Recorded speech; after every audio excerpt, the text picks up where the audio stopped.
Vamos fazer um exercício de memória. Tente voltar para aquele tempo, para o quarto com a TV de tubo, onde a única luz vinha da tela. O mundo lá fora estava em silêncio, mas ali dentro, um universo inteiro se desenrolava. E qual era a alma desse universo? O que nos causava um arrepio genuíno, mesmo diante de gráficos tão simples? Era o som, era a música. Hoje, estamos imersos em produções com orquestras e som cinematográfico. Mas sejamos honestos, certas melodias antigas conseguem nos tocar de um jeito que muitas produções atuais não alcançam. Como isso é possível?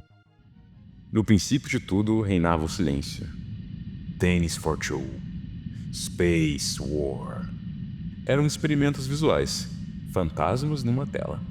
Foi o Pong que emitiu o primeiro sinal, um blip eletrônico que foi o Estou Vivo, ou Hello World dos videogames.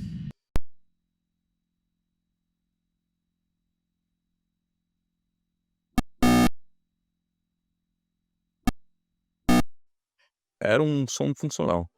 Mas a verdadeira revolução, aquela que se enraizou em nossa memória, foi cozinhada em fogo baixo por pioneiros que eram metade músicos, metade engenheiros obstinados. Então, o convite está feito.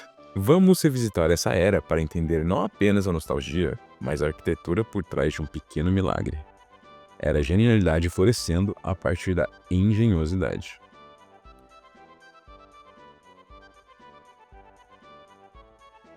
Para entender o resultado, precisamos olhar para as ferramentas. O chip de som do Nintendinho era um operário esforçado, fazendo maravilhas com pouquíssimos recursos. Mas a chegada do Super Nintendo mudou o cenário da água para o vinho. A Nintendo sabia que o áudio era o próximo grande salto.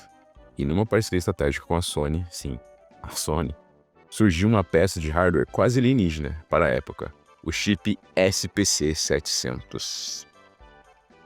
Esse chip, sim, esse chip que você está vendo pequenininho, era um sistema completo. Ele funcionava com uma CPU de áudio dedicada, operando de forma independente da CPU principal do console.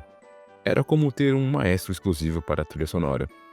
Ele regia o DSP, o processador de sinal digital, que era quem de fato executava a magia. E que execução! Ele operava com 8 canais de som de 16 bits. Significava uma complexidade sonora inédita. Dava para ter melodia, harmonia, baixo, percussão e ainda reservar canais para os efeitos sonoros do jogo. Havia o panorama estéreo, que nos permitia ter uma percepção espacial, ouvindo um som vindo da esquerda ou da direita. O controle de envelope ADSR, esse termo técnico, era a alma da coisa. Ele definia a forma de cada som. Aquele ataque rápido de uma nota de piano, a sustentação de um órgão, ou o desaparecimento suave de um eco. Tudo isso era programável, dando uma vida e uma textura quase orgânica aos instrumentos sintetizados. Além disso, tínhamos o efeito de atraso, nosso querido eco, essencial para criar a ambiência de uma caverna ou um grande salão. E a modulação de tom, uma técnica avançada que permitia a um canal alterar o som de outro, criando timbres completamente novos e inesperados. O grande desafio é que a documentação oficial era notoriamente vaga e completamente em japonês. Isso forçou os programadores a um processo de engenharia reversa, descobrindo os segredos dos hardware na base da experimentação. Foi dessa obstinação, dessa busca incansável para extrair todo o potencial da máquina, que nasceram as trilhas sonoras que definiram uma geração. Toda essa tecnologia seria apenas uma demonstração técnica se não estivesse a serviço de um propósito maior, nos fazer sentir o jogo. O som era o verdadeiro contador de histórias. A música era o tecido conjuntivo da experiência. Ela preenchia as lacunas que a arte pixelada deixava para nossa imaginação. Uma floresta em Chrono Trigger era visualmente um conjunto de árvores e caminhos, mas a música transformava aquele cenário em um lugar mágico, vibrante, cheio de vida e promessas.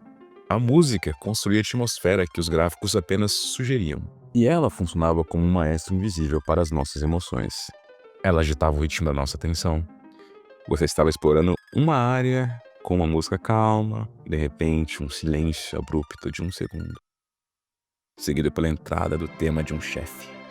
Seu corpo inteiro reagia antes mesmo de você processar a imagem. E ao final da batalha, a fanfarra da vitória não era apenas um som, era uma catarse, uma recompensa emocional que validava todo o seu esforço.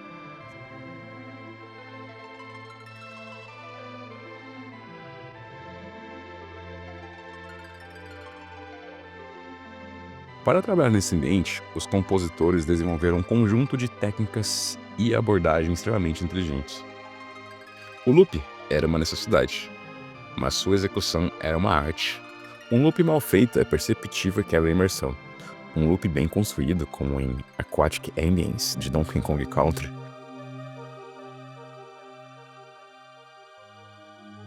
cria um transe, um estado de espírito contínuo que te envolve por horas. O fio condutor do leitmotiv. Essa técnica era o pilar da narrativa musical. Era a assinatura sonora de um personagem ou lugar. O tema de um herói podia evoluir junto com ele, começando simples e ganhando contornos épicos no clímax da jornada. A fusão dos gêneros, a ousadia de incorporar influências externas foi o crucial. E claro, precisamos celebrar os arquitetos por trás desses mundos sonoros. Artistas que dominavam tanto a composição quanto a tecnologia. Koji Kondo, o mestre da melodia essencial. Kondo entendia a música como parte da jogabilidade. O ritmo de Super Mario Bros. Está intrinsecamente ligado à física do pulo, à coleta de moedas. Ele não compunha para o jogo, ele compunha com o jogo. Nobuo Uematsu, o cronista emocional. Uematsu tratava cada jogo como uma obra cinematográfica. Suas composições para Final Fantasy tinham uma escala e um fôlego que pareciam grandes demais para a tecnologia da época, criando épicos que ressoam até hoje. Yuzo Koshiro, a vanguarda eletrônica. Koshiro era uma antena cultural. Ele capturou a essência da club culture do início dos anos 90 e a injetou diretamente no Mega Drive. Ele provou que a música de videogame podia ser contemporânea, relevante e incrivelmente dançante. Hirokazu Tanaka, o filósofo do som e do silêncio. Tanaka nos ensinou o poder da ausência. Em Metroid, a atmosfera de isolamento opressivo é construída tanto pelos sons dissonantes quanto pelos longos trechos de silêncio, que deixavam o jogador sozinho com sua própria atenção. E esse legado não ficou congelado no tempo. Ele se tornou uma fundação, um ponto da partida para novas explorações. Assistir a uma orquestra sinfônica executando a música de Zelda é mais do que um concerto, é uma validação cultural. É o reconhecimento de que nossa geração estava testemunhando o nascimento de uma nova forma de arte. O som chiptune evoluiu de uma limitação para um estilo estético, influenciando artistas de diversos gêneros e, mais importante, a comunidade de fãs, que atua como guardiã e reinventora dessa história, criando arranjos, discutindo as obras e mantendo o diálogo entre o passado e o presente sempre vivo. No final das contas, quando revisitamos essas trilhas, não estamos apenas ouvindo música, estamos acessando uma parte fundamental da nossa memória afetiva. Estamos testemunhando o resultado de uma combinação única de talento, paixão e uma engenhosidade quase artesanal para superar barreiras. Essa música é uma linguagem universal para quem viveu aquela era. É parte da nossa formação, do nosso DNA como jogadores e entusiastas, e esse legado, essa emoção pura, isso o tempo não apaga.